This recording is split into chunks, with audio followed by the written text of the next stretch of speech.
பரவாயில்லையே, இந்த கடையில் எல்லா பொருளும் விலையும் கம்மியாக இருக்குது. அதே மாதிரி ரொம்ப ருசியாக இருக்குது.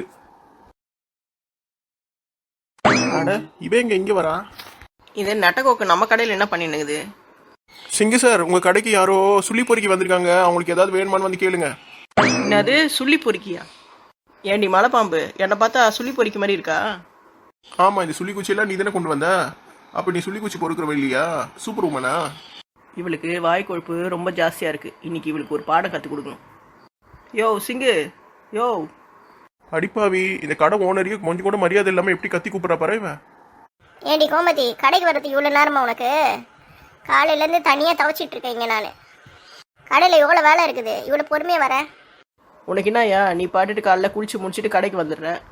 நம்ம அடுப்புக்கு போடுற விறகு கட்டைங்கள்லாம் தானாக வந்து சேர்ந்துருமா? நான் தானே காட்டிலையும் மேட்லேயும் போய் பொறுக்கி கொண்டு வந்து தரேன். நான் கடையை கவனிக்கிறேன், நீ போய் விறகு குச்சிங்களாம் எடுத்துகிட்டு வாயா. கேட்குற கேள்வியை பாரு, ஏன் லேட்டுன்னு. ஐயோ மன்னிச்சிக்குமா, நீ விறகு எடுத்துகிட்டு வரேன்னு சொன்னல, நான் மறந்தே போயிட்டேன். சரி, உள்ளே போயிட்டு சமையல் ரூமில் கொஞ்சம் ரெஸ்ட் எடுத்துட்டு அதுக்கப்புறமா வேலையெல்லாம் ஆரம்பியுமா. ஐயையோ, இவ சிங்கோட பொண்டாட்டியா? அது தெரியாமல் இவளை ரொம்ப மோசமாக பேசிட்டுமே. ஏண்டி என்னையாடி ஓவராக பேசிகிட்டு இருந்தேன்? இரு, உன்னை இன்னைக்கு வச்சு செய்கிறேன் பாரு. சிங்கு, இது உன்னோட பொண்டாட்டியா? ஆமாம், வேறு எதுனா வேணுமாம்மா? சிங்கு, எனக்கு பில்லு போட்டு கொடு, காசை செட்டில் பண்ணிட்டு நான் கிளம்புறேன். மேடம், என்னெல்லாம் சாப்பிட்டீங்க? ஒரு டீ, ஒரு பிளேட் பன்னு, ஒரு பிளேட் ரஸ்க்கு, ஒரு பிளேட் மேகி. அப்படியா? டீ 20 ரூபா, மேகி 50 ரூபா, பன்னு 25 ரூபா, ரஸ்க்கு 25 ரூபா, மொத்தம் சேர்த்தா 150 ரூபா கொடுத்துட்டு போமா. என்னது? சிங்க என்கிட்ட டீ 10 ரூபாய் தானே சொன்னார். ஏம்மா, நீ வெளியூர்காரி தானே, உனக்கு எல்லாமே டபுள் ப்ரைஸ்மா. இந்த ஊருக்காரங்களுக்கு தான் கம்மி விலை, அதனால தான் நான் அப்படி உனக்கு கணக்கு போட்டு சொன்னேன். 150 ரூபா கொடுத்துட்டு நீ கிளம்பி போமா.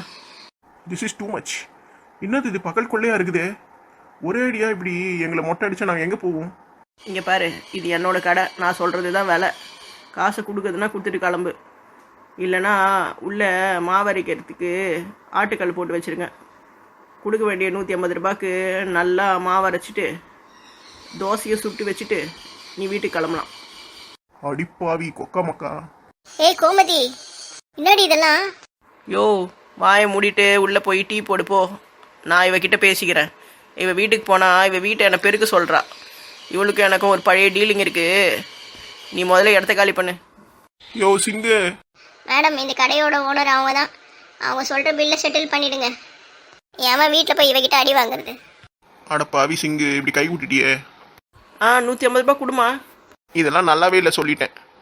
கொடுமா, நல்லா தான் இருக்கும். இங்கே இருக்க பொருள்லாம் ரொம்ப ருசியாக இருக்கும். அடிக்கடி இந்த கடைக்கு வந்துட்டு போ. இந்தாங்க, இதில் 200 ருபீஸ் இருக்குது. சரி, பேலன்ஸ் 50 ரூபாவை அடுத்த தடவை கடைக்கு வரும்போது வாங்கிக்கோ. சேஞ்ச் இல்லை? No change, sorry, come again later. ஆமாம், கணக்கு போட்டால் 125 ரூபா வர மாதிரி தானே இருக்குது. நீ என்ன எக்ஸ்ட்ரா கூட 25 ரூபாய் சேர்த்து கேட்குற? பின்ன இந்த மாதிரி ஒரு அருமையான இடத்துல கடையை போட்டு வச்சுருக்கோம்ல, அதுவும் இல்லாமல் இங்கே எவ்வளோ நேரம் வேணால் உட்காந்து சாப்பிட்லான்னு உங்களெல்லாம் அலோவ் பண்ணுறோம்ல, அதுக்காக பிளாட்ஃபார்ம் சார்ஜு, ஆம்பியன்ஸ் சார்ஜுன்னு நாங்கள் எக்ஸ்ட்ரா கொஞ்சம் காசு போடுறோம். அதுதாம்மா அந்த எக்ஸ்ட்ரா காசு. என்னது, பிளாட்ஃபாரத்துக்குலாம் சார்ஜ் போட்டிங்களா? பின்ன இப்போல்லாம் ஆன்லைன் டெலிவரிக்கு பிளாட்ஃபார்ம் ஃபீலாம் வந்துடுச்சு. அதெல்லாம் பார்த்து நீ கற்றுக்கோமா, அப்டேட்டாக இருக்கணும்ல. ஊர்லேருந்து வந்திருக்கேன்னு சொல்கிற, எது பற்றியுமே உனக்கு தெரியலையே. ஐயோ, இன்னும் கொஞ்ச நாள் இங்கே உட்காந்துருந்தோன்னா நம்மளுக்கு இட்லி கிழங்கு எடுத்துருவா. நம்ம இங்கேருந்து கிளம்புவோம்.